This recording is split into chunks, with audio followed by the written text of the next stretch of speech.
farm, family, community. This is Midwest Farm Weekly. Good morning and welcome to Midwest Farm Weekly. I'm Elaine Wells. Starting with your crop report this week, oat and winter wheat crops are nearing harvest here in Wisconsin. Farmers need a dry stretch of weather for these crops to finish. Oat condition dipped slightly in this week's crop report to 78%, good to excellent. 84% of the crop is headed, 32% starting to color. Winter wheat coloring has now reached 90% completion. Corn emergence, meanwhile, nearly complete with some early reports of silking. Soybeans are also showing positive signs. Blooming is ahead of schedule compared to last year, with 22% of the crop now in flower stage. Hay production is underway with the second cutting of alfalfa hay reaching 45% complete, according to the latest report.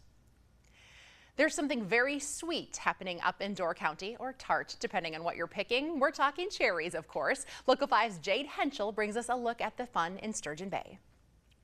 I said, well, if you're going to pick cherries, Door County's kind of the place to be in the entire world. At Soren's Valhalla Orchards in Sturgeon Bay, cherry picking is here. And families took advantage of a warm summer day this week to make their picks. It's a real treat just to get out, get out in the weather and be able to pick them and eat them as we pick. But the weather doesn't always cooperate with picking or growing. The owner explaining that this is the first year they've had to close for ripening in between sweet cherry varieties. We grow 15 different sweet cherry varieties, and typically something's ripening every day. But this year, Mother Nature is truly in charge, just like always, but she's been throwing some pretty weird weather at us. But the sunshine is a welcome sight. There's a lot of water out here, and we haven't had that much sunshine, so I'm really excited to see the sun. That really helps us ripen the fruit up. So hopefully we can just keep plugging along and keep picking cherries. And once you've picked the ripe cherries, the fun doesn't stop there. It's time to head to the kitchen. Cherry delight, cherry cobbler, cherry pie. That's right, yep, cherry pie. Just topping, we'll put it on top of like our ice cream, or we use it for all sorts of stuff throughout the year. Cobbler, cherry cobbler. I can eat that for a long time. But who says you have to bake with them all? What's your favorite thing to eat with the cherries? I like to eat them all plain. Plain? Yeah. And whatever way you choose to enjoy them, you gotta admit, there's nothing quite like a Door County cherry. In Sturgeon Bay, Jade Henschel, Local 5 News. Always check ahead before you plan to pick. You can find out more information about Soren's Valhalla Orchards and when they're available to be picked on our website, wearegreenbay.com. U.S. beef exports posted another strong month in May. Beef export value reached just over $902 million. In May, that was 3% above last year and the highest in 11 months. Exports trended higher year over year to Japan and Mexico. Sales to the Philippines, Indonesia, and Singapore were also strong. Speaking of the beef industry, 38 meat processors in Wisconsin will receive grants through the 2024 Meat Processor Infrastructure Grant Program. It aims to grow our state's meat industry and improve the long-term viability of the livestock industry. Locally, Beck's Meats in Kaukauna will use the money to make improvements to their packaging efficiency. Salmon's in Luxembourg is purchasing some new equipment, as will Green Bay Dressed Beef. Maplewood Packing in Green Bay updating their sausage cutting and burger forming machines. In Sheboygan, Carl Budding and Sheboygan Pasty are upgrading their infrastructure. Silver Creek Specialty Meats in Oshkosh and Hain Meats in Kaukauna are also grant recipients. Finally, of local interest, Witt's Sausage House in Shawano is making some factory upgrades with these dollars from the state. 2 local volunteer fire departments held a training to prepare for an emergency at a farm. Firefighters from Wayside and Morrison learned how to help in case of a tractor rollover or entrapment at a farm. Nationally, workers in agriculture, forestry, and fishing are up to 8 times more likely to die on the job than other workers in other industries. The first 10 minutes following an injury are critical to help the patient, so these simulations help the first responders prepare for real-life situations. We're in a primarily large agricultural area, and I'm a dairy farmer, so being on the fire department, I guess it's something that's more of a value to me, that I feel like we need to, be ready for anything, but especially something like this that affects our everyday life and a lot of our neighbors. So just an opportunity that we could get together and do a little extra training so we can be ready if something happens. These are calls that are low frequency but high risk, so it's not something we do all the time either. These departments work together on many calls. 20 years ago, they pooled their resources to purchase the Jaws of Life. Both of these departments are always looking to grow their volunteer network. You can connect on their websites to learn more.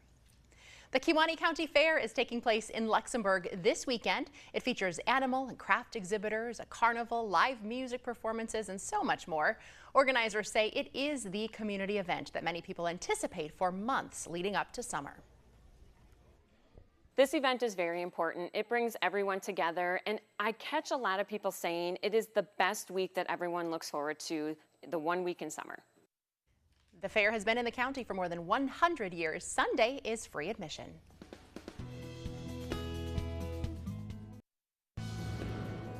Welcome back. Joliet Park in Green Bay is a well-known point of access for fishing, but it's also one of the 12 project areas the Wisconsin DNR is tackling in the Fox River region.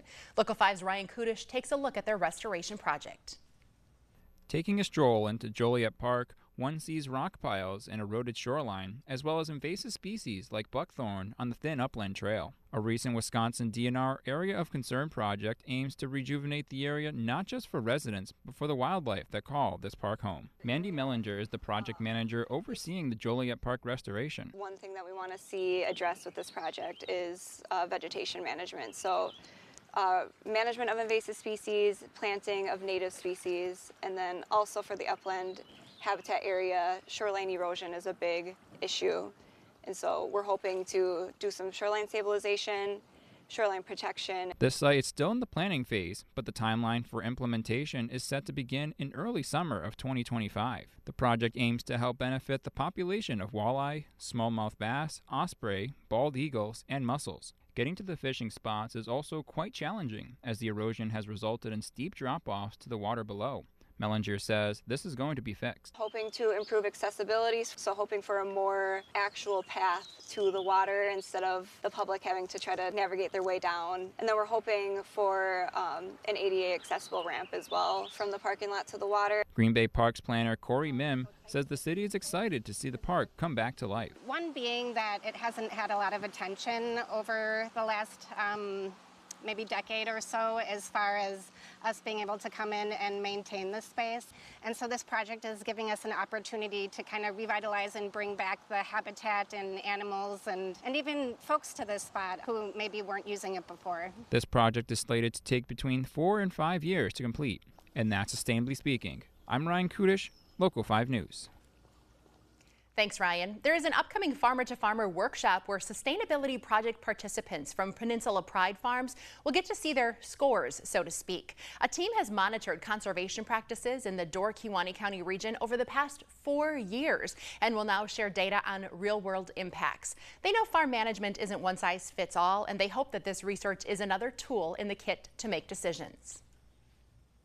Our program is unique in that we do not prescribe practice changes to farmers. It's totally up to them what they want to do or what they are doing. We're just helping them model what it means for environmental outcomes. So really, we hope that the results of the assessments show that conservation helps with different environmental outcomes. And then the farmer can choose, or they can see, cover crops or low disturbance manure application or no-till is really helping reduce my greenhouse gas emissions or improve my carbon score. So I want to do more of that on as many fields as I can. But it really runs the gamut, especially in the Peninsula Pride Farms group. We have some progressive and super innovative farmers who have been doing a lot of these practices actually for many years, and they are always pushing the envelope on what more can they do. One thing that we do pride ourselves on is always getting that farmer feedback. How can we make these programs and projects more valuable to those participants? It's not about what Farmers for Sustainable Food or the end user is looking for necessarily. It's really how can we help farmers gather their data, model it for environmental outcomes, and then use it to make management decisions that make sense for their individual businesses. So that's really at the core of it. We're always looking for that farmer feedback. This event is happening July 16th at Kinnard Farms in Casco. Thanks to a partnership with Fox Valley Technical College, there is a session focused on the financials of conservation. They analyze data from these partner farms to calculate a return on investment. You can find full details in the Midwest Farm section of wearegreenbay.com. Welcome back. From grain to glass, the craft of distilling is growing in Wisconsin. In Marathon County, you will find Timekeeper Distillery making vodka, gin, rye whiskey, and bourbon using locally grown ingredients.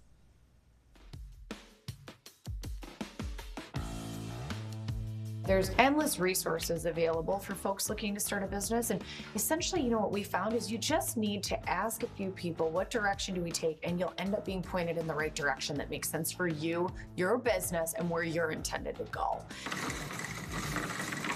Well, at the time we started the journey, we were just dating.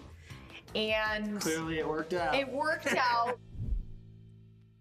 You know, that's one thing that I really enjoy about the distilling industry is that it's still relatively new and we're still learning something all the time.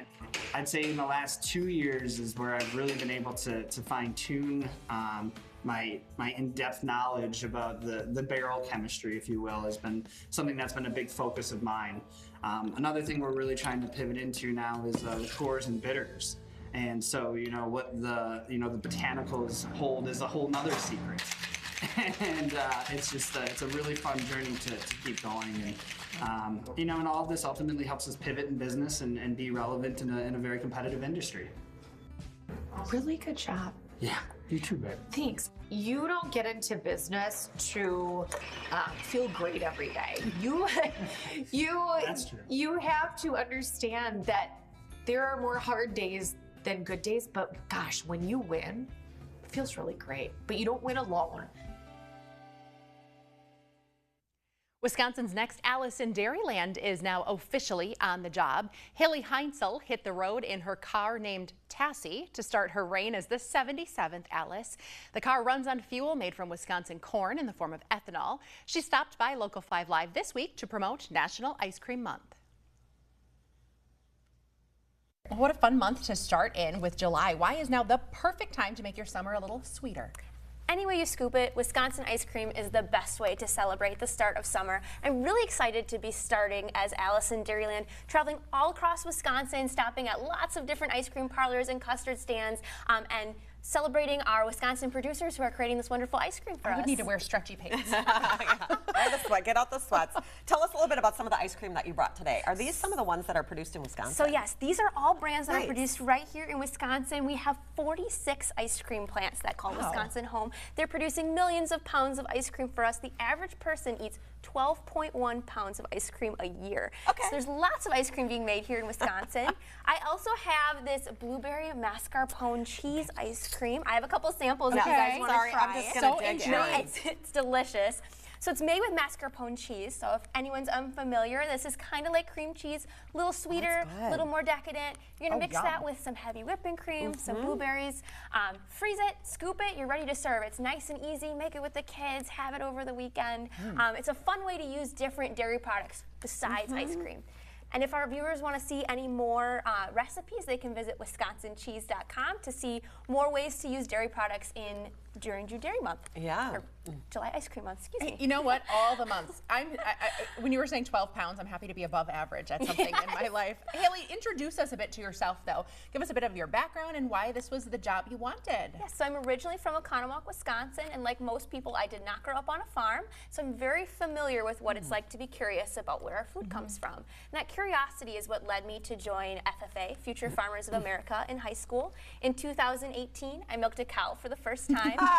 That's pretty recent. Yes, yeah, only 6 years, and that was set me on a new path towards learning everything I could about agriculture. I just recently graduated from the University of Wisconsin-Madison with my degree in Life Sciences Communications. I've been taking every opportunity I can to learn more, and Alice has been a great next step. Every time I'm out, I'm learning something new, and I'm really excited to share with all Wisconsinites about Wisconsin agriculture.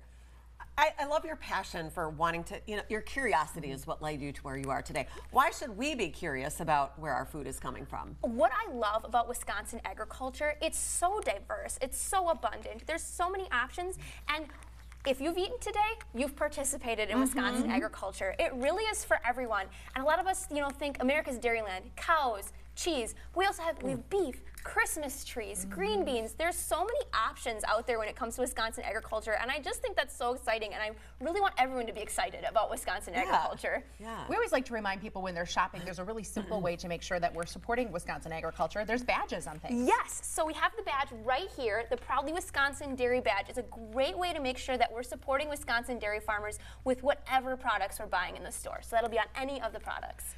I have to highly recommend this mascarpone ice cream. Really yummy. It is really, really good. So again, the website for ways to celebrate National Ice Cream Month. You can find ice cream parlors there. You can find the cheesy ice cream recipe. It's wisconsincheese.com, and I'm so excited that you'll be with us monthly for a year. Yes, it's going to be great. I'm so looking forward to it. Haley, how do we follow along on your journey? Where are the ways we can follow you? So you can follow along on the Allison Dairyland social media pages. So that'll be Facebook, Instagram, LinkedIn, and Twitter.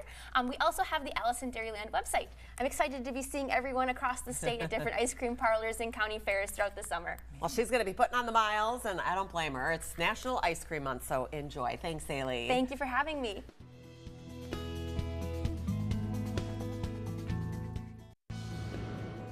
Welcome back. Every year, top names in the food industry gather together to show off the latest and greatest trends. Mushrooms apparently are still trending, and so are innovative beverages. CBS's Michael George took a bite out of some of the offerings to see what may be headed for your dinner table and store shelf. That's fantastic. If you're a food lover, this is heaven. It's the Summer Fancy Food Show in New York, where top trends were on the tables. America's snack cravings continue, with a hankering for innovative combinations and international ingredients, like doosra, an Indian snack mix of chickpea flour puffs, peanuts, spices, and white chocolate. We're trying to bring Indian nostalgia, but I'm combining it with my French culinary background to bring new flavors. Specialty Food Association President Bill Lynch says elevated home cooking is on trend. People are spicing up their own creations because they're eating out less. Consumers, with the inflation impact and whatnot, are maybe cutting back on costs in terms of going out to restaurants. One example, these flavored butters by Aga S'more. You can cook with the butters. You can put them as a finisher on a steak or a piece of chicken. Creator Annika Gusterman Amon had a sample cardamom butter. Oh, that's fantastic. That's really good. And the heat is on, with hot and spicy ingredients everywhere.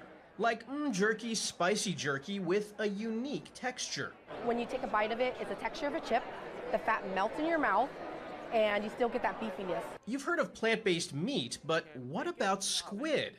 We tried these plant-based fried calamari from Beanstalk.